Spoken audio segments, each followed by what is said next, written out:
આપો પાણી આપો પાણી આપો પાણી આપો પાણી આપો પાણી આપો પાણી આપો પાણી આપો પાણી આપો।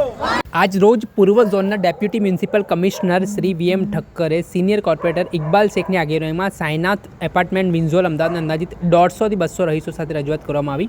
Ward number 48 Ramol Hathijan ward TP scheme number 90 final plot number 66 ખાતે આવેલા સાયનાથ એપાર્ટમેન્ટ ઈડબ્લ્યુએસના મકાનો બનાવી તેના પોઝિશન વર્ષ 2006માં આપવામાં આવ્યું હતું। અહીં કુલ 41 બ્લોકમાં 656 મકાનો છે, જેમાંથી માત્ર 485 મકાનોને જ પોઝિશન આપવામાં આવ્યું છે, બાકીના 171 મકાનો ખાલી છે।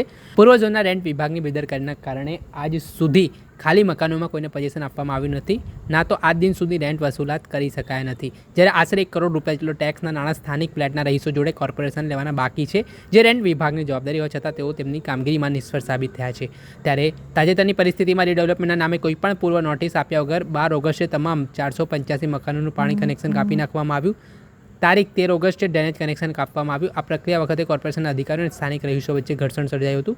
રહીશોની માંગણી છે કે એપાર્ટમેન્ટના ચેરમેન મંગલાબેન જયંતિભાઈ જાદવ, પિંકીબેન મહેન્દ્રભાઈ જાદવ તથા સ્થાનિક રહીશોએ કોર્પોરેટર ઇકબાલ શેખે રજૂઆત કરી પાણીનું અને ડ્રેનેજ કનેક્શન તાત્કાલિક જોડવામાં આવે। હાલ હિન્દુ સમાજના તહેવારો ચાલી રહ્યા છે, ગણપતિ અને અન્ય ધાર્મિક તહેવારો આવતા હોવાથી તહેવારો પછી રીડેવલપમેન્ટની કાર્યવાહી કરવામાં આવે। તહેવારો બાદ રહીશોને વિશ્વાસમાં લઈને કાયદાકીય જોગવાઈ સમજાવીને જ કાર્યવાહી કરવામાં આવે એવી માંગણી કરવામાં આવી છે।